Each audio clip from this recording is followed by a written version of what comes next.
Bonsoir à tous, bienvenue sur Bonjour Cast Français. Bonsoir chers auditeurs, je suis tellement contente que vous soyez là ce soir. Ici, c'est votre espace pour écouter du français naturel, simple et agréable. Je m'appelle Philippe et comme toujours, je suis ici avec la merveilleuse Sophia. Bonsoir Sophia. Bonsoir Philippe, tu as l'air en forme ce soir. Moi aussi je me sens bien, mais je dois dire, aujourd'hui j'ai vu quelque chose qui m'a rendu un peu triste. Ah oui? Qu'est-ce qui s'est passé? J'ai vu un vieux monsieur dans le parc. Il était assis seul sur un banc et il regardait les gens passer. Son visage était tellement calme, mais ses yeux, ils étaient tristes. Oh, c'est touchant. La tristesse, c'est quelque chose de très puissant, non? On peut la voir dans les yeux des gens, même sans qu'ils disent un mot. Exactement. Et ça m'a fait penser, la tristesse et la colère sont deux émotions très différentes, mais les gens les confondent parfois. Tu ne trouves pas? Si, je suis tout à fait d'accord, et justement, ce soir, on va parler de ça. On va comparer la colère et la tristesse. Deux émotions que tout le monde connaît, mais qui sont très différentes l'une de l'autre. Exactement. Et chers auditeurs, avant qu'on commence, on a une question pour vous. Est-ce que vous êtes plutôt quelqu'un qui se met facilement en colère, ou quelqu'un qui devient plutôt triste quand quelque chose va mal? Dites-le nous dans les commentaires. On adore lire vos réponses. Oui, on attend vos commentaires avec impatience. Bon, alors commençons. Philippe, pour toi, c'est quoi la colère? Oh là là, la colère. C'est une émotion forte, explosive. Quand je suis en colère, je le sens dans mon corps. Mon cœur bat vite, mes mains se serrent, ma voix monte. Oui, c'est comme une énergie qui monte très vite en toi, non? Comme si quelque chose en toi voulait exploser. Exactement. Et souvent, la colère vient d'une injustice. Quand quelqu'un nous traite mal, quand quelque chose n'est pas juste, quand on se sent trahi, voilà, la colère arrive. C'est ça. La colère, c'est souvent une réaction à quelque chose d'extérieur. Quelqu'un a dit quelque chose, quelqu'un a fait quelque chose et on réagit. Tandis que la tristesse, c'est plus intérieur, tu ne crois pas? La tristesse, c'est plus calme. C'est une douleur douce, comme une pluie légère qui tombe lentement. J'aime beaucoup cette image. Oui, la tristesse est plus silencieuse. Quand je suis triste, je n'ai pas envie de crier. J'ai envie de me taire. J'ai envie d'être seul ou avec quelqu'un de proche. Et la tristesse dure souvent plus longtemps que la colère, non? Non, la colère arrive vite, mais elle part aussi assez vite. La tristesse, elle peut rester des jours, des semaines. C'est tellement vrai. J'ai un bon exemple. Tu te souviens quand mon équipe de football a perdu un grand match l'année dernière? Ah oui, tu étais très en colère. Oui, j'étais vraiment en colère. Je criais, je gesticulais. Mais après 2 heures, j'étais calme. Par contre, quand mon vieux chien est mort il y a 2 ans, j'étais triste pendant très longtemps. Oh, je me souviens de ça. Tu étais vraiment touché. C'est un bel exemple. La colère est comme un feu. Elle brûle fort, mais elle s'éteint vite. La tristesse, c'est comme de l'eau froide. Elle pénètre lentement et reste longtemps. J'aime beaucoup cette comparaison. Et toi, Sophia, tu as un exemple? Oui. Une fois, une amie m'a dit quelque chose de très méchant devant tout le monde. J'étais rouge de colère. Je voulais lui répondre, mais je me suis retenue. Et après? Après, la colère est partie, mais elle a laissé place à la tristesse, parce que cette amie était importante pour moi. Et là, j'ai compris, parfois, derrière la colère, il y a de la tristesse cachée. Oh, c'est très profond. Oui, je pense que c'est vrai pour beaucoup de personnes. Quand on est très en colère contre quelqu'un qu'on aime, au fond, on est aussi triste. Exactement. Les deux émotions peuvent exister en même temps. Et chers auditeurs, est-ce que ça vous est déjà arrivé? Vous étiez en colère, mais en réalité, vous étiez aussi triste? Dites-le nous. Bon, parlons aussi de comment ces émotions se voient dans notre corps et notre comportement. Quand tu es en colère, qu'est-ce qui change dans ton corps, Sophia? Alors, comme j'ai dit, mon cœur bat vite, mais aussi je parle plus vite. Ma voix devient plus forte. Parfois, mes mains tremblent un peu, et je fais des gestes, comme ça, avec les bras. Oui, et les gens en colère peuvent aussi avoir les joues rouges, les sourcils froncés, tout le corps montre la tension. Et quand tu es triste, Philippe, qu'est-ce qui change? Quand je suis triste, c'est le contraire. Je parle moins, je bouge moins. Mon corps est plus lourd, comme si je portais quelque chose de pesant. Et bien sûr, parfois, les larmes arrivent. Les larmes sont souvent associées à la tristesse. Mais est-ce que les gens pleurent aussi de colère?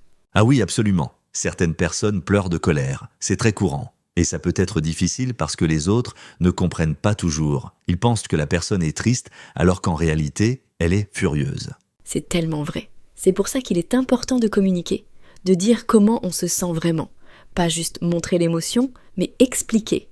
Oui, par exemple, si quelqu'un pleure de colère, il peut dire « Je ne suis pas triste, je suis en colère » et les larmes arrivent parce que je suis très frustré. C'est une très bonne idée. Et pour la tristesse, il faut aussi en parler. Dire à quelqu'un de confiance « Je me sens triste aujourd'hui, j'ai besoin d'un peu de soutien ». Chers auditeurs, comment est-ce que vous exprimez vos émotions? Est-ce que vous parlez facilement de votre colère ou de votre tristesse? Ou est-ce que vous préférez garder ça pour vous? Partagez dans les commentaires, c'est très intéressant. On adore lire vos expériences. Bon, continuons.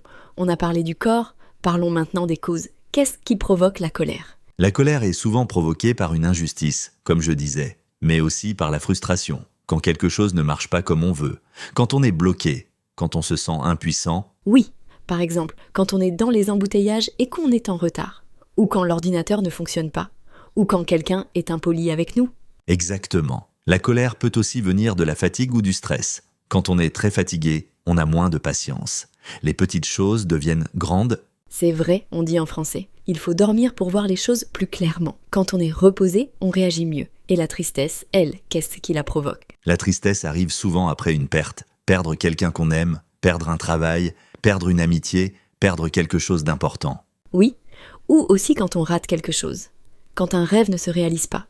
Quand on se sent seul ou incompris. La nostalgie aussi peut apporter de la tristesse. Penser à des moments heureux qui sont passés ou penser à des personnes qu'on n'a plus dans sa vie. Ah, la nostalgie. C'est une tristesse douce, non? On est triste, mais en même temps, on sourit, parce que les souvenirs sont beaux. Oui, j'aime cette idée. La nostalgie, c'est comme être triste et heureux en même temps, c'est une émotion très particulière. Et comment est-ce qu'on gère ces émotions? Qu'est-ce qu'on fait quand on est en colère? Bonne question. Quand je suis en colère, la première chose que j'essaye de faire, c'est de respirer, lentement. Inspirer, expirer. Ça aide vraiment à calmer le corps. Oui, la respiration profonde est très efficace. Et aussi, parfois, il vaut mieux ne pas parler tout de suite quand on est en colère. Parce qu'on peut dire des choses qu'on regrette après. C'est tellement vrai. J'ai appris ça avec l'expérience. Quand je suis très en colère, je préfère attendre un peu avant de répondre. Laisser la colère descendre et ensuite parler calmement. C'est une très bonne stratégie. Et pour la tristesse, comment est-ce qu'on la gère? Pour la tristesse, je pense qu'il faut d'abord l'accepter.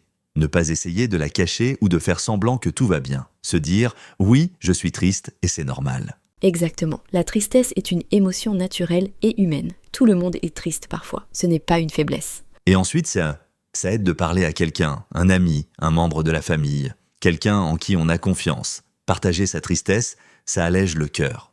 Oui, on dit « un problème partagé est un problème à moitié résolu ». Et c'est pareil pour la tristesse. Quand on la partage, elle devient moins lourde. D'autres choses peuvent aussi aider. Marcher à l'extérieur, écouter de la musique, faire quelque chose qu'on aime. Ces petites choses peuvent apporter un peu de lumière dans les moments sombres. Et pour la colère aussi. Faire du sport, par exemple. Quand je suis en colère, aller courir m'aide beaucoup. Toute cette énergie sort par les pieds. Haha, c'est une très bonne image. Oui, le sport est excellent pour libérer la colère de façon positive. Chers auditeurs, est-ce que vous avez des techniques personnelles pour gérer votre colère ou votre tristesse? On serait très curieux de le savoir. Partagez vos conseils dans les commentaires. Oui, partagez. Vos conseils peuvent aider d'autres auditeurs aussi. C'est ce que j'aime dans notre communauté Bonjourcast. Tout le monde s'entraide. Parlons maintenant d'une question intéressante. Qu'est-ce que la colère et la tristesse peuvent être utiles ou est-ce qu'elles sont toujours négatives? Oh, c'est une très bonne question. Moi, je pense que les deux peuvent être utiles. La colère, par exemple, peut nous donner de l'énergie pour changer quelque chose. Si quelque chose est injuste, la colère peut nous motiver à agir. Oui, l'histoire est pleine d'exemples. Des gens en colère contre une injustice qui ont changé le monde. La colère, quand elle est bien dirigée, peut être une force positive.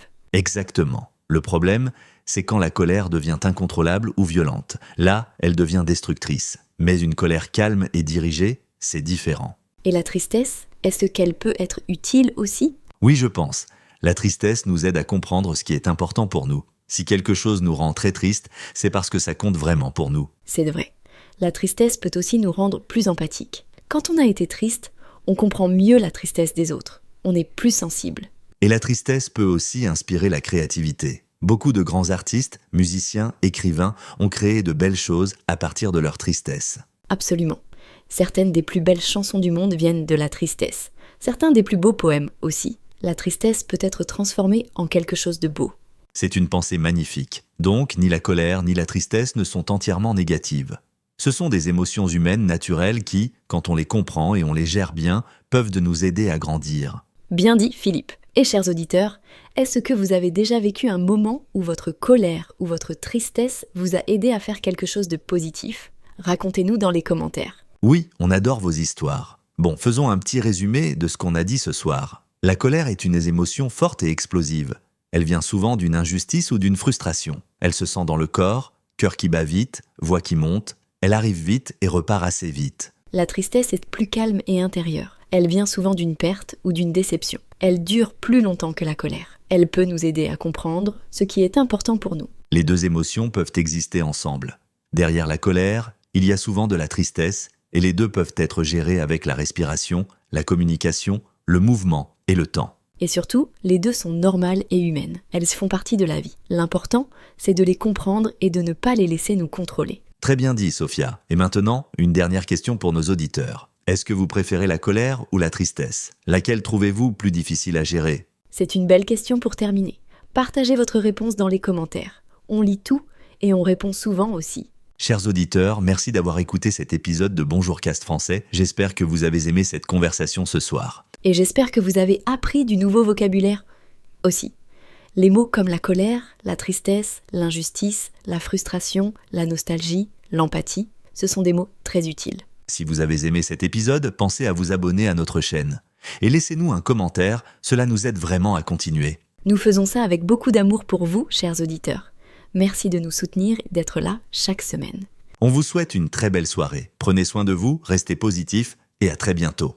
Bonne soirée à tous. Et n'oubliez pas, le français, c'est une langue merveilleuse.